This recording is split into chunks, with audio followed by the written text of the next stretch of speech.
Hey, what's up? It is another review, and I just got to get this one out as fast as I can because I just sold this watch. Voice reluctance, but we'll get into that later. Right now, this is a review on this watch. This is the Glycine Combat Sub 39. That's for 39 millimeters. And the reference number is GL0400.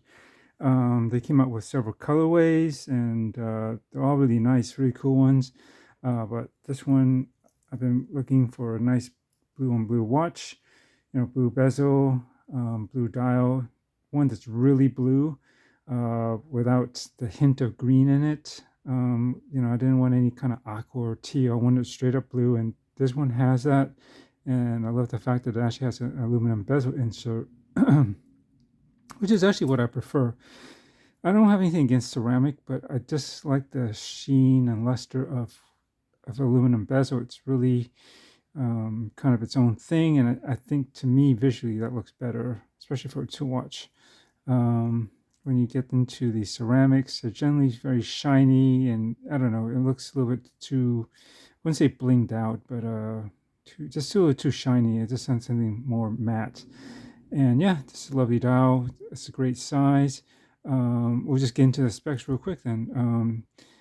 I just measured it. The case itself, from roughly 8 to 2, or this way, it is 39 millimeters, maybe 39.1, but basically 39 millimeters.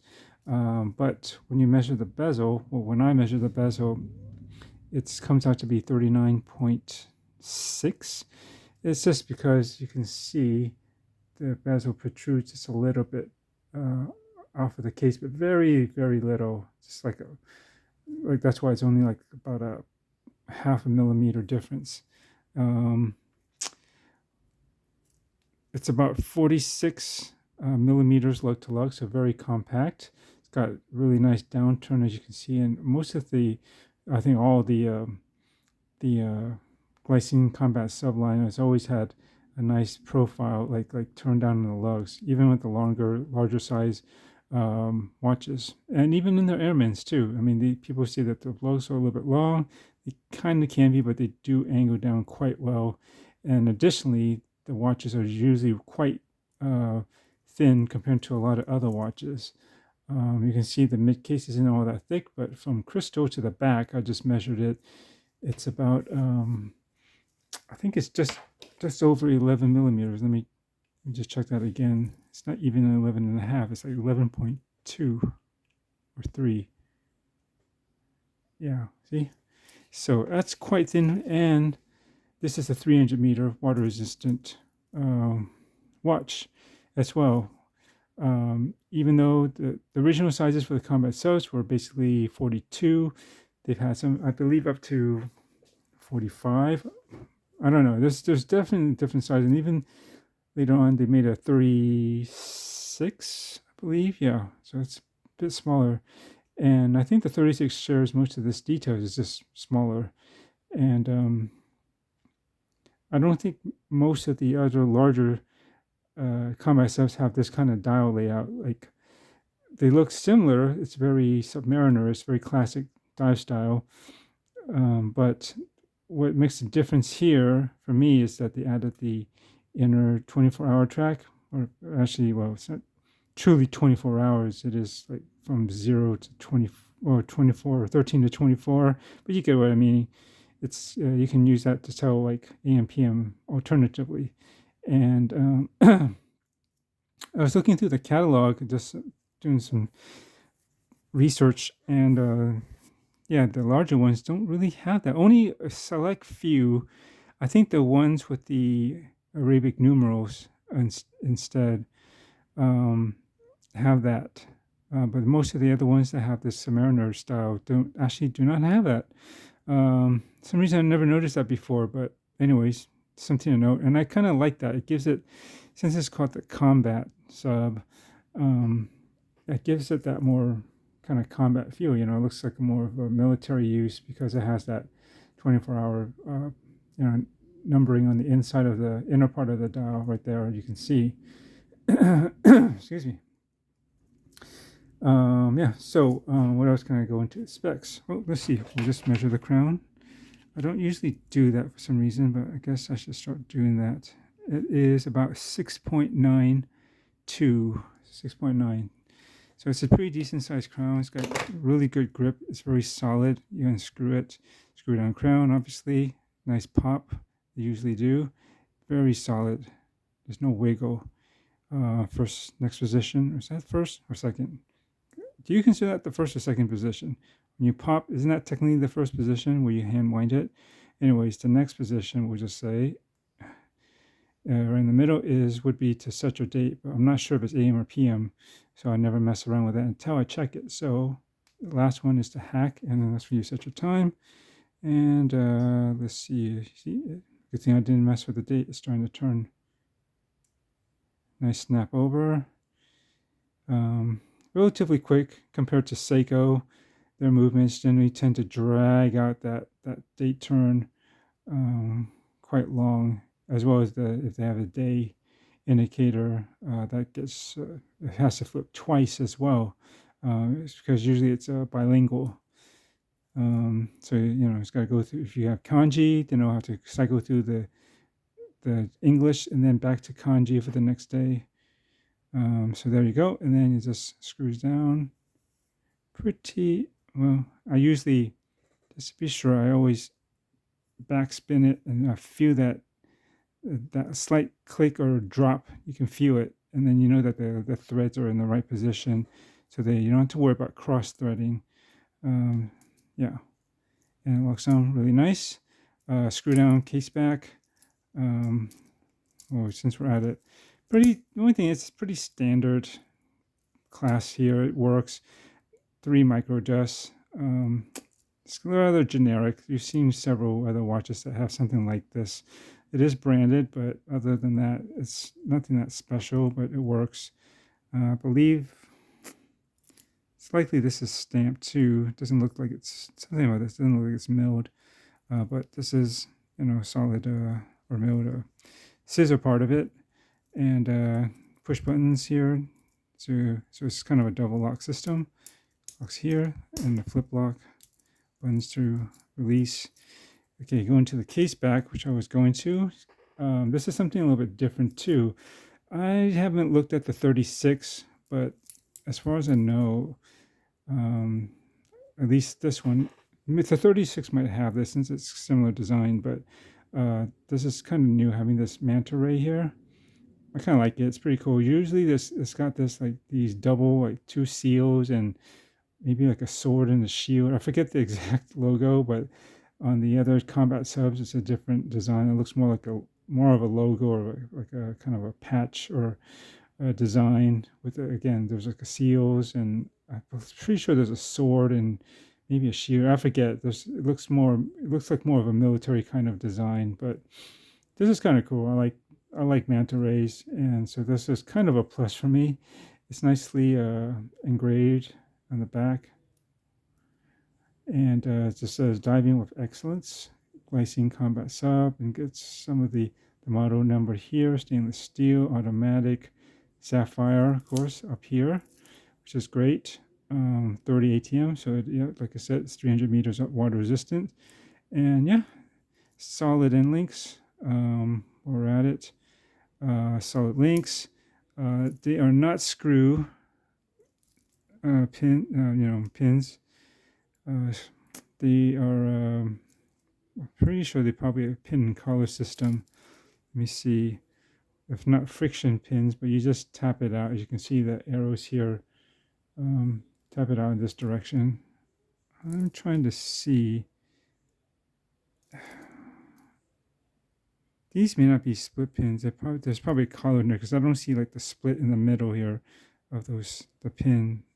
So it must be solid pin, but then there's like a collar in the middle.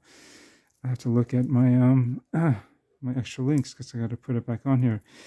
High polish center links, which is okay. I really would have preferred it if they just kept everything brushed. I generally like more brushed than high polish, but see, as you see the rest of the cases, there is some bit of high polish. I like this ring.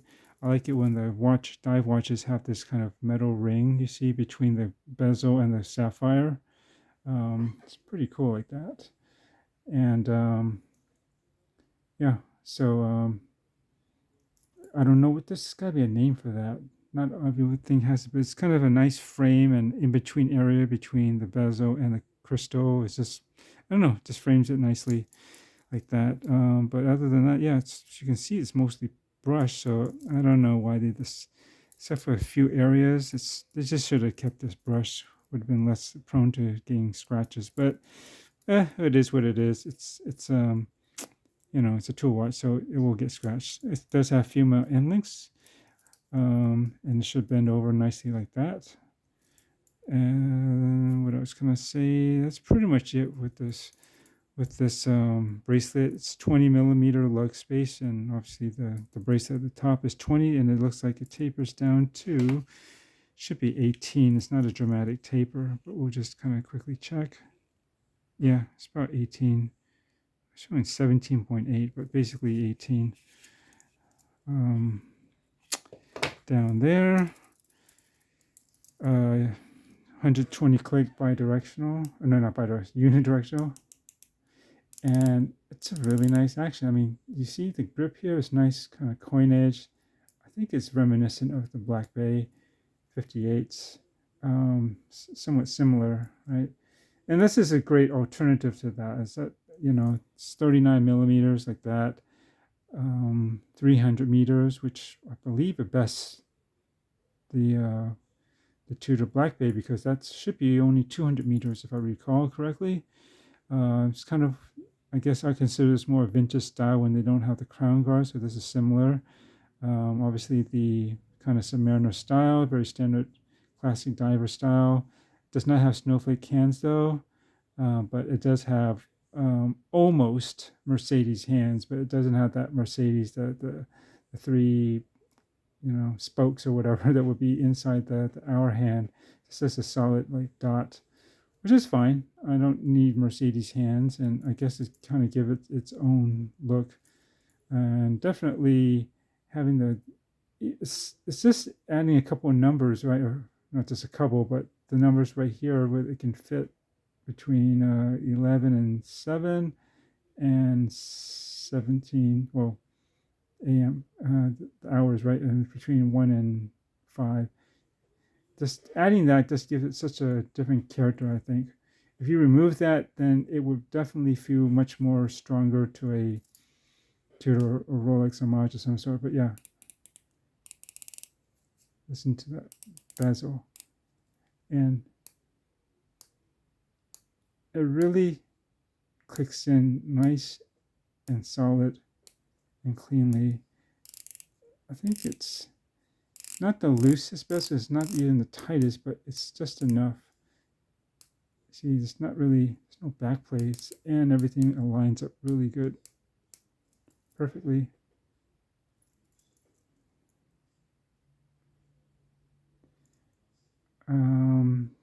They didn't really specify the type of loom formula, but I suspect it's basically like, it's not C1, it's probably, well, maybe it is C1. It's not C3, otherwise I think usually those have more greenish, and it's sufficient. It just doesn't glow as bright as some other looms, like Seiko, for instance, or even wrist check Christopher Ward with their BGW9. But I feel that they've improved their loom formula a little bit, or at least the application of it, since, I don't know, before, like these more recent ones. Even my Airman seems to have a relatively decent glow. It was better than I was expecting it to be. Passable. I think this basically lasts well enough through the night. It's not the brightest by just before morning, but it's not bad. We'll do a loom shot at the end. And yeah, what else can I say? So I talked about the bezel, crystal, handset. There's a date at the 6th, and I like that. I don't know why sometimes Glycine decides to use like the black date disc. Very hard to read, especially they don't use, at least the last one I had wasn't a combat sub, it was a GMT, but it had a black window with the red print numbers. So it's even less contrasty, right? It's not just white and black, or white on black rather. It was red on black, and so that was really hard to read unless you had in really good lighting and you have pretty good eyesight. Because mine is not the best, but and so yeah, this works. It just kind of keeps the dial symmetry. You know, it just kind of generally has a look of like the indexes on the other side here, right? That would be here, but it's just shorter or fatter. But I think it fills its place over in the 6 o'clock area just fine. And when you turn off the lights, it'll be very symmetrical as well, obviously. Um, this does not glow, not a glowing day disc, but yeah, it's even with the negative space, it's easy, very legible. You can tell with the triangle here, there's a negative space here in the dark, and the rest of it, it's very easy. The lume pip is loomed on the bezel insert, but none of these numbers are. It's just, yeah, they're not loomed. And we'll get this on my wrist just to show you.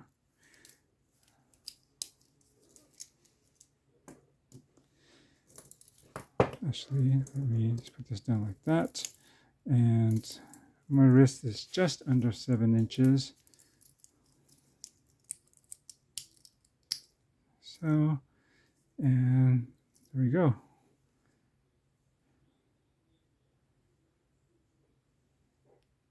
It's got good curvature. You know, my wrists aren't the biggest, but they're not the smallest either. Like I said, I consider them 6.9. And the 46 lug to lug is just fine, and it's got good downturn, and you can see it feels. It's not just this your wrist size, but the shape, and my shape can the shape over on this outer side can be very narrow or rounded over. You can see more so on this side, but as such doesn't have a bad fit whatsoever. I'm trying to get you the front angle. Oh yeah, drilled lug hose, by the way, which is great because this is a strap monster. And if you've ever watched my Watch You Strap In series, which are shorts or shorter, just me doing a wristwatch check with different strap choices, and you can see this on a few pretty cool options. My favorite is one of the Erica's original, that's navy with a gray stripe. Looks pretty cool. Kind of looks like what you might set up on a Tudor Pelagos, like the FXD. They have something, they come with some elastic strap of some sort that has like a navy with a gray stripe going down it. So it's got that kind of feel and vibe. And that's what I was going for when I went with this watch. I've been looking for a nice all blue watch, like I said, a diver, without that green hue, and one that's something very just true blue and dark. And this fulfills it, you know. It's got just a nice, the color, the bezel, and the dial. It really works for me, and this is my favorite. I mean, they got the nice gilt one, that's black and gilt, and I think they have one with a red bezel as well. It's black dial. They come out with several variations, actually, different combinations, but this is the one I gravitate towards, and I believe it's all but sold out at most everywhere that I can see recently. With no surprise. I mean, this is a great wearing watch. It's a great alternative for. I think they can retail. Depends. If you there's two different Glycine sites. One is in Switzerland, and the other one is English or USA or something. But for some reason, they don't have the same pricing. The one in Switzerland is like around 1,000 something, I guess, euros. Quite kind of expensive. And then the other one is a few $100s less. And I got this from Nomon Watches. I believe they are an actual authorized dealer for Glycine as well, but they charge about roughly close to around $700. I forget the exact price. If you look at Ashford's, I don't know if they have this exact model, but I think supposedly they're an authorized dealer as well, but they sell them at gray market prices, so they actually can be even lower than even say Nomon. So if it's 7 something, I believe they'll probably sell them. I haven't checked the prices, but I can imagine usually a lot of the Glycines can be around $500 more or less, depending on the model. And then they have sales all the time too, So that brings it down even more. Um, but yeah, those are some options, but I didn't get mine from Ashford's. And I checked; they don't even have it right now. Or at least I don't know if they ever did, but I don't know. This thing's out of stock, and that's probably why it sold so fast. I posted it up, and someone snagged it, and I think I put a pretty good price on it for about 500 because consider it's not new, brand new, but I treat my watches very excellently, and so they're all very good condition, and I also have a particular tolerances for how much deviation I'm willing to take. So generally, the watches will also be in very good accuracy holding. I don't usually deviate more than about +4, +6 seconds, um, positive. And in the negative, I really don't want to go less than -2, maybe -4, but I try to err on the side of positive because I'd rather hack and let it wait and then unhack it to reset rather than if it's in the negative, then you kind of have to advance the hand forward again. So you're going to have to do all that. It's not just hacking, and then you could knock it slightly out of alignment. When you set your watch, at least for me, I always try to make sure it's lined up perfectly with the ticks. Sometimes when you set it, you think it's lined up, and you go, and then you look later, it's actually slightly off. It's like there's a certain way that all watches have a different way of setting them, and I take notes on them. So then when it's time to bring it out and I set it, I refer to that, and so I know exactly what I need to do to set it exactly on the mark. So then I get it basically on the first try. Because if I see it's slightly off, like it's to the top of the next minute, it's like either behind or too far, a little bit too much ahead. It irritates me. So I'm like that. So I take meticulous notes on how each watch behaves, their accuracy. I have to check this one. I forget what it is, but it's pretty good. It can't be too far off from +6, I believe. If not, if it's a negative, it won't be much more than -4. But it's well accurate enough for what it is. And so, did I mention the movement? The movement should be, they have some glycine. Not this Glycine doesn't just do this, but other companies they will give a movement their own reference number, but in reality, it's usually either a Swiss ETA movement or a Solida equivalent. And basically, they never know what they're going to get in stock or have supply issues with, or what they can get. So, if they can get an ETA, they may at some point use those in the production run. But if that's not available, they'll probably go with Solida. And so then that's this. I'm pretty sure they've been pretty steady with using Solida movements for a while now, and this should be a SW, what is it, 200, 220 or something like that movement in there. 26 joules, 4 hertz movement. There's 8 hertz. Well, it's I guess what it's considered a bit of a high beat. And hacking again, automatic winding, and that's pretty much it. So that's a movement. It's solid. Can't go wrong with that. And these are great value. I mean, and then some people might be quick to dismiss this as this Rolex or Tudor homage or ripoff, but whatever. I don't care. I mean, when you're looking for this kind of watch, you're kind of going for that style. So yeah, I mean, yeah, it kind of has that look, and it's by design and purpose. And if that's what you want, great. If not, there's tons of nice variety of watches out there that don't have to look like anything else out there. But I like my kind of somewhat original design. I mean, I think Christopher is in a good spot right now with our latest C60. The logo, I prefer this over any of the Christopher Ward branding, either at the top or on the side, or abbreviated versions. I like the twin flags. The case is thinner than it's been before. This light catcher case and its shape and everything, the way it's cut, is just, I can't see them improving it any much more than this. Um, I would kind of like wish they had drill lug holes, but I get that they didn't because I mean this everything flows so nice and cleanly. I mean, just how the little holes there would kind of take away from that a little bit, if I'm being honest. But if they put it in there, I wouldn't be mad at either. But I'm fine. I can work with no drill lug holes. And the bracelets has been improved. It has a much better, pretty nice taper compared to, you can see the difference already. This goes down to 16 or 15, I forget, from 20 on this one. But anyways, it's not about this. About this. So yeah, of course, it's a bit of much. But they do their own thing. Like up here, they don't have a triangle, but you can kind of get the sense that there would be one here because of the way that index is cut. You can see, like, you know, you can imagine like a triangle being right there. That would have kind of crossed and cut off that that indicator as well right there. So, but they just kind of just left a dot and just a hint of what might be a triangle there if they had put one. So that's different.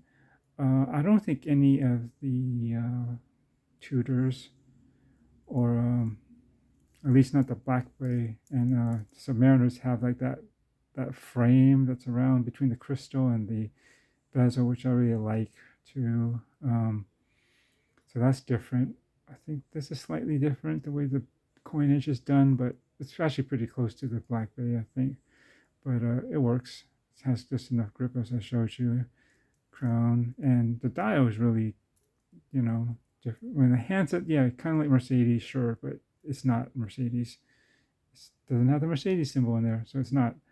And the dial, just by adding again those 24-hour numbers there, really do make it feel more toolish, more purpose for combat or military usage, don't you think?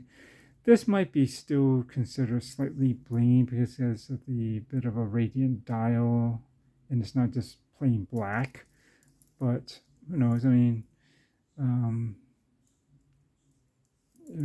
I'm not trying to, I didn't get this to try to be like pretend it's a military watch. It just has some of that style, but then it's kind of pizzazzed up just enough with that kind of radiant blue and sheen and color and everything there. I guess I should end with the loom shot. I think I said all that I wanted to say with this. I'm trying to write an outline before I do videos, believe me, but I'm just so busy and I've been working on it. But by the time I get finished, trying to get through it, I'm just super sleepy and tired. But I'm working on it, and I actually want to add some more better videos as I'm doing my reviews, just to highlight and display the watch a little bit nicer as I'm talking about it in different angles and whatnot. Maybe some more macros. But it is what it is, especially since I got to get this thing packed and going, and I put all the links back on because it's not going to really fit in the box the way it should. Come on, focus. Okay. With the way it slides from my wrist, it just doesn't fit around the pillow, and it's going to sit awkward inside the box with the clasp still kind of opened, right? Anyways, yep, let's do a loom shot. Hang on a second. Okay, did I cheat? Well, I just want to give you a full effect. And it does glow green. Probably a bit more vibrant in this video than in actuality. The pip and the handset glow pretty good, including the running seconds hands, but the indexes on the dial are visually a little bit more dimmer. Not just Glycine, but I believe other brands such as Hamilton, in some cases some Oruses as well, and maybe some other ones. I think Mito might have some issues too. Squale. A lot of the big Swiss brands, relatively big ones, they kind of have mediocre loom. I mean, they're passable, but I mean, it isn't like micro brand level. Um, I know for sure. I mean, it looks dimmer here, and I didn't give it a charge, but this thing is very legible and holds a good. When it dims, it still holds a pretty good level. I mean, this is not too bad actually, but I definitely think it could be better, especially on the dial. Actually, the handset is I can tell it's pretty decent, and that's all I really need in the dark.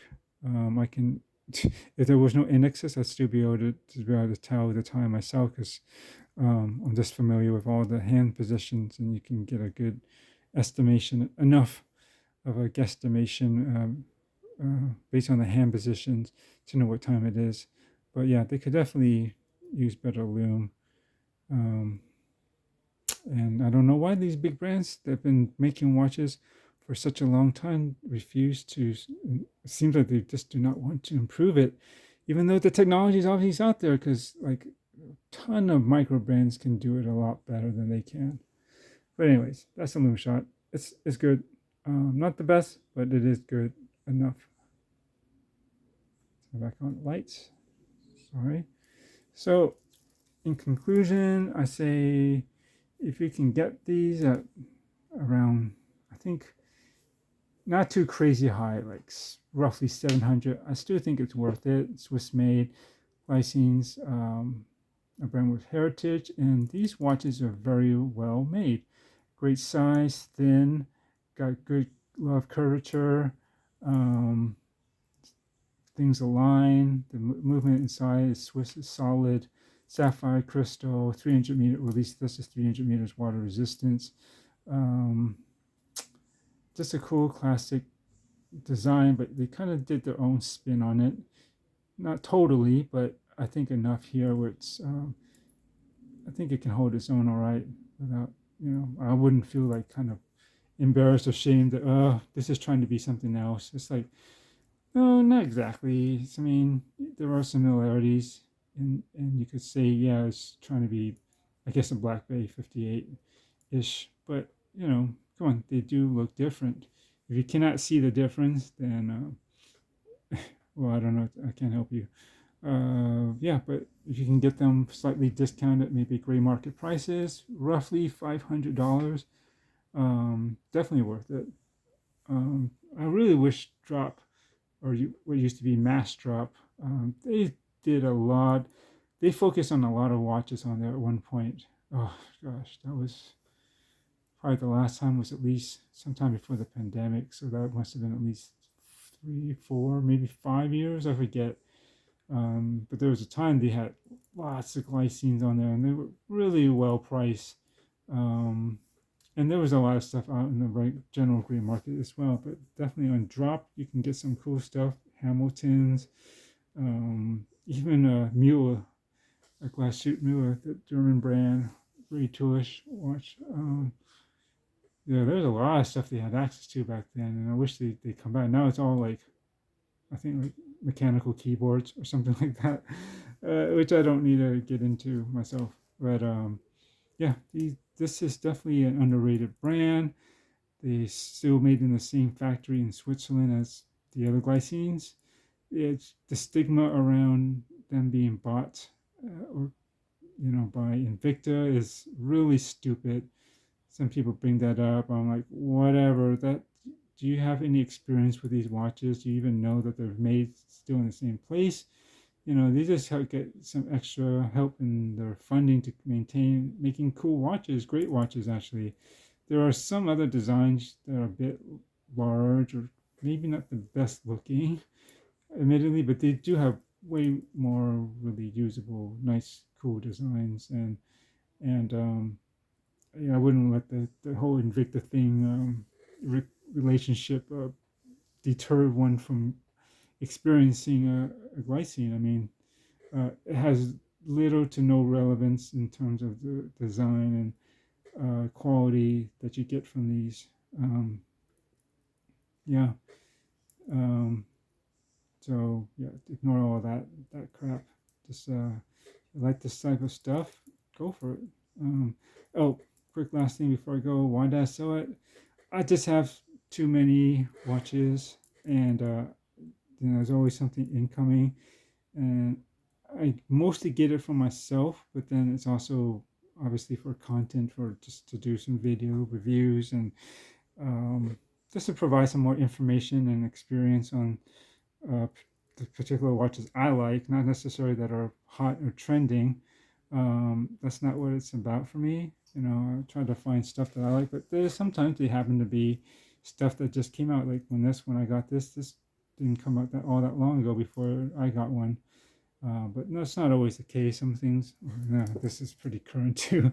But if you seen some of my other videos, I just pick stuff that I like basically, and yeah. So I just had too many. I did not want to let this go. There's a lot of merits to this, but I'm not going to say why. There's nothing wrong with it at all. If I could keep as many watches as I've shown, that would be great, but I just don't have the space. I'm trying to keep it condensed, and unfortunately, this one was always going to be kind of a placeholder in while I wait for a Tudor Pelagos in 39 in blue.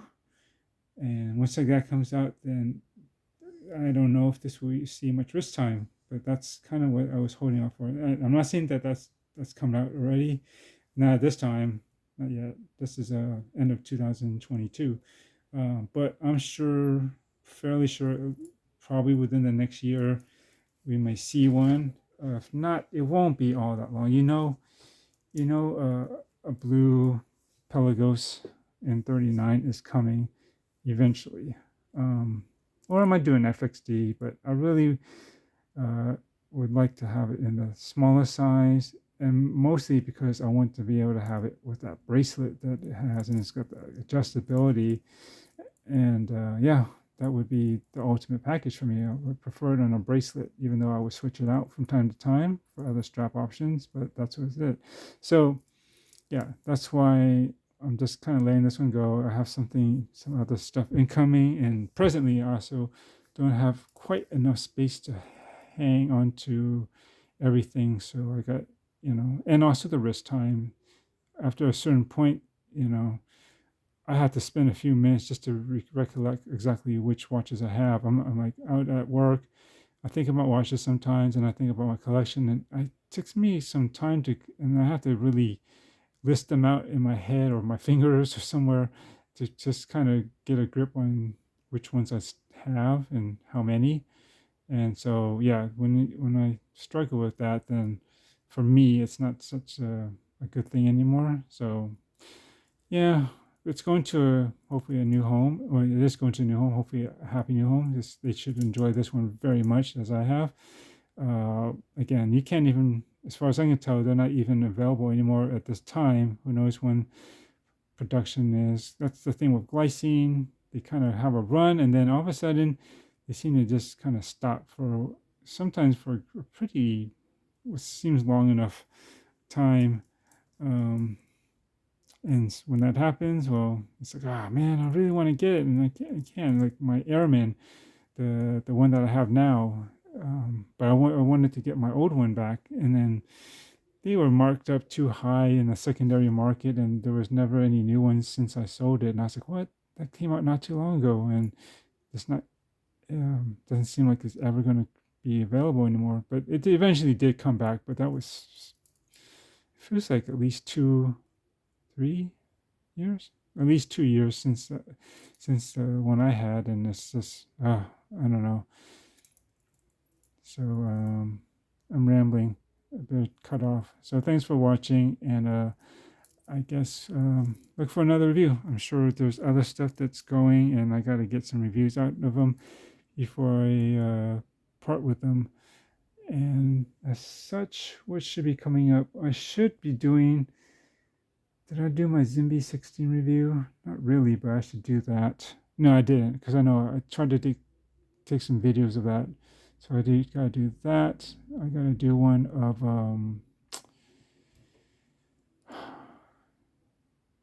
the other white dial watch, the NTH Napkin Vintage White. Very cool watch. I'm still trying to debate whether I can keep both or I need to pick one. Watch dictates this is actually the better watch to keep. But there is something about that NTH as well it's different the way it's done. Anyways, and I have some long term reviews that I really should put up, like on my Dorenzo DRZ04 Mondial. It's been over a year now, and just to have a really experienced review out on that. My Serica 5303-1. They still make those, and they still have the crown issue, but I will like to give my point of view on how I dealt with that, because most people would just return it and it would maybe just too much of a bummer, and bitch about it too much. And I'll say it depends on this all depends on you. But I've managed. I mean, I still have the watch since I got it, despite the crown issue, and it's running super accurate. And I'm very happy with it still, despite that. It's one of very few watches that from 2021 that I still have. I think I've only had 3 watches still from that time. Everything else has been pretty much new since then, at the end of 2022. So I've gone through a lot, but those 3, including the Sarka, stayed. I should do one with my Zen 103. Fairer. There's a lot of stuff that's long term. Oh, that's the other one that's stuck around actually for over a year now as well. The Fairer chronograph that I have, the Bernina. Very cool watch. Beautiful design. Yeah. So, anyways, suffice it to say, I have a lot to do. So, look out for those and many more. And thanks for watching. And see you next time.